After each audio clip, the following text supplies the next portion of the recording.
All right, everyone. So I saw this comment today. Somebody told me that Israeli soldiers accidentally killed other Israelis while they were trying to fight the Hamas terrorists on October the 7th. You know, when Hamas terrorists went into Israel to rape and murder.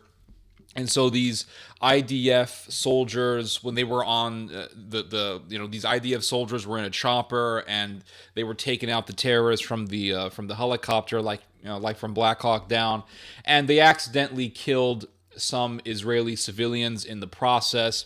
And this person put this comment in telling me this as if he got me in a gotcha, like, oh look, some of these people were actually killed by Israel. They weren't really killed by Hamas. See, I got you. Oh my gosh. As if what? As if Hamas is good, as if they are just wonderful people. Yes, they were in Israel to have a picnic. They were in Israel to have some falafel and some sharuma, and they were there to have a good time, and these evil Israelis just popped up. Right. This doesn't prove that Hamas is good. It doesn't prove that the October the Massacre wasn't really that bad. It doesn't undermine or belittle what happened, what Hamas did. This is what this proves, okay? This is what this proves. It proves that there is no genocide against the Gazan people. That's what that proves. Why do I say this? Because for years we have been hearing what? Every single time there are one of these wars where Israel is fighting against the Palestinians and bombing the Palestinians, we hear that Israel is committing genocide against the Palestinian people, and that is the reason why Israel bombs civilian infrastructure. It's just to kill Palestinians. Like Netanyahu wakes up in the morning and he says, you know what? I really want to just kill me some Palestinians. And this is the same type of logic that people had, the same type of warped way of thinking when they were attacking Bashar al-Assad. Bashar al-Assad just kills Syrian kids for no reason, because Bashar al-Assad woke up one morning, he had a cup of black tea, because, you know, Middle Eastern people love their tea. They love black tea especially. He had a cup of black tea in the morning, and he said, you know what? I'm going to kill me some kids. First thing in the morning, I just love me some dead kids. And then you actually look into the details of it, and it's like, well, no, Bashar al-Assad is fighting against terrorists, he's fighting against rebels, he's bombing his own country. Yes, but that's because he's in the middle of a civil war, and all the people who bash Bashar al-Assad either don't understand how any of this stuff works, that when your country is going through a civil war, you have to bomb your own country, or else you're going to end up impaled. Yep. Just look at what happened to Gaddafi. Yep, that's right. He got sodomized by a bunch of rebels. But the rebels were the good guys. Gaddafi was just this evil villain. And these people don't understand, or maybe they just refuse to see the truth. I think that they know what they're saying is just garbage. They know what they're saying is just crazy, but they just don't want to admit it because they want to put a smokescreen so that people can see their own way, so that people can agree with their own insanity. I don't know why people think this way. I can't really fathom it. I really can't wrap my head around it. It's just the way things are, right? People say things that they know is nonsense, or they believe in nonsense and they just fall into delusion and they don't want to see it, and they don't like it when people tell them that they're wrong. Anyway, in the Middle East, or in any situation where you have rebels and those rebels want to overthrow you, you have to bomb the rebels. You have to go to war with the rebels, and innocent people are going to die in the process. And if you don't fight the rebels, then they're going to take your country and you're going to end up as a shish kebab. You are going to end up impaled. They're going to kill you. They're going to hang you on a noose, such as what they did with Saddam Hussein. They're going to, I mean, it's horrible, right? So you have to do it, or else they're going to take your country. If Bashar al-Assad lost against the rebels, Syria would have ended up as a complete hellhole, just like Libya. Ravished and devastated by civil war. You would have entire sections of Syria where Sharia law would have been put in place. And in some cases, that was the situation where you had rebels controlling areas. They implemented Sharia law. It was a complete nightmare. So all the people who were bashing Bashar al-Assad, they're full of crap. Now, Let's go to Israel. You have the Israeli government, who has been at war with Palestinian terrorists for a very, very long time, really for decades. And every single time Israel goes to war with Hamas, it has to bomb civilian infrastructure. And then people come out and say, look, this is genocide. They're bombing civilians as if they want to bomb civilians, blah, blah, blah, blah, blah. And then you tell them, well, no, that's not really the case. The case is that you have a bunch of autistic terrorists who are autistically believing in their ideology, and they don't really give a damn about the fact that they are in the middle of civilian infrastructure. They start a war with Israel, then they go into the middle of civilian infrastructure, and they don't give a damn if Israel bombs the civilian infrastructure and kills civilians. They don't care. So they put themselves right in the middle of civilian infrastructure. They know damn well that Israel has to fight them, so they force Israel into this very difficult situation where Israel has to hit civilian infrastructure and civilians die. This is not the intention of Israel. This is the intention of Hamas. Hamas is, how do I put it this way? Hamas is like a guy who does something terrible, right? Let's say that a guy,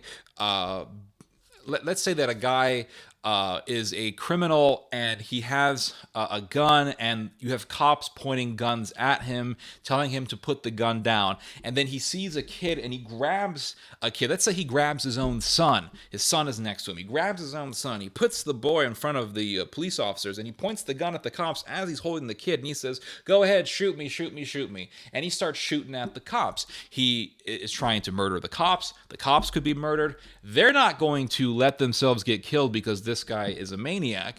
And he also puts the lives of others in danger. The cops shoot him with the intention of killing him, but they accidentally kill the kid who is at fault in this situation. It is very, very simple. It's not that complicated. You don't have to go to Brandeis University to understand this.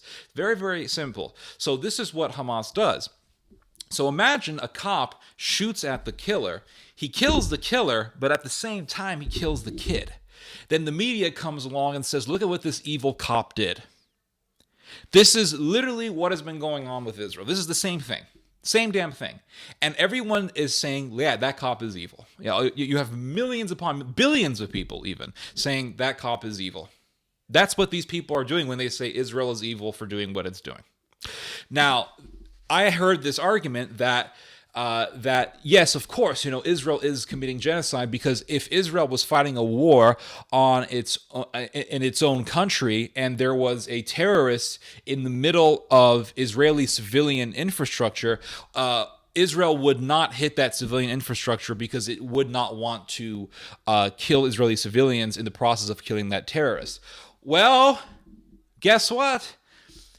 If you actually look up Israel killing its own people while it was fighting Hamas during the October the 7th situation, the October the 7th nightmare, you will find an article from Haaretz talking about how when Israeli soldiers were fighting against Hamas in Israel, there was a situation where you had an Israeli helicopter or helicopters. I don't really know how many of them were involved.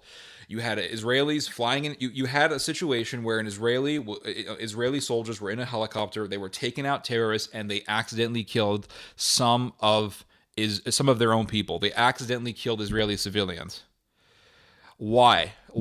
Did Israel intentionally kill those Israeli civilians? No, obviously not. They were trying to kill terrorists, but in the process, they accidentally killed Israeli civilians because you have a bunch of gremlins, Hamas gremlins, walking around causing mayhem and murdering people and raping people and burning people alive. And they went into Israel to commit an atrocity, and that's what they did. So Israel was trying to fight them, and in the process, they accidentally killed some Israeli civilians. So when somebody tells me, oh, Israel is committing genocide because it hits civilian infrastructure, and then you tell them, no, it's because the terrorists are in the civilian infrastructure, they will say, well, no, it's because they're committing genocide. They're singling out the Arabs. And then it's like, well, no, because Israel does the same thing in its own country.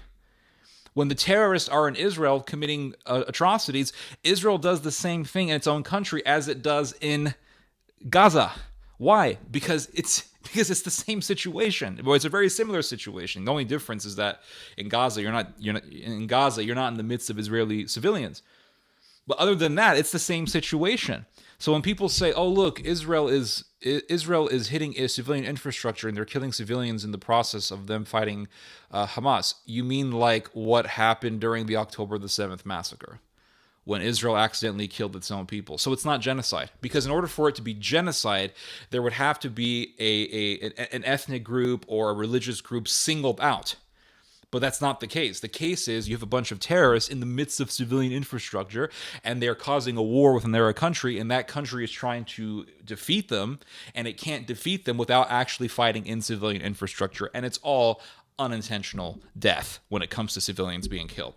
It is really that simple. So when some idiot says they're hitting a civilian infrastructure and killed civilians, you mean like what Israel actually does in its own country when it has to fight terrorists, because that's what happened on October the 7th. So when someone tells you, "Oh, some of those people who died on October the 7th, they were actually killed by Israel." Oh, so there is no genocide.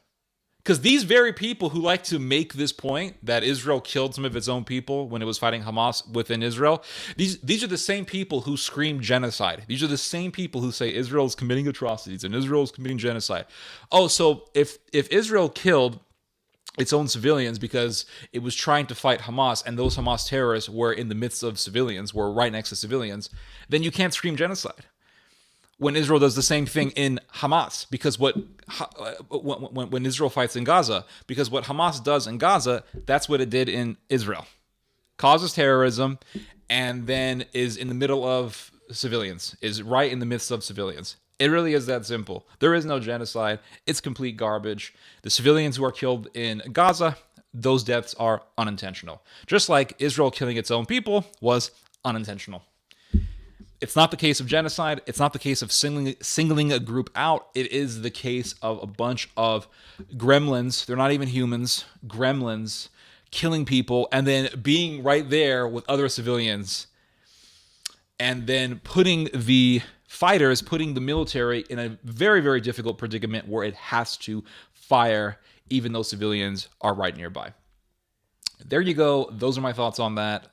And that's it. You guys just heard some theology. God bless.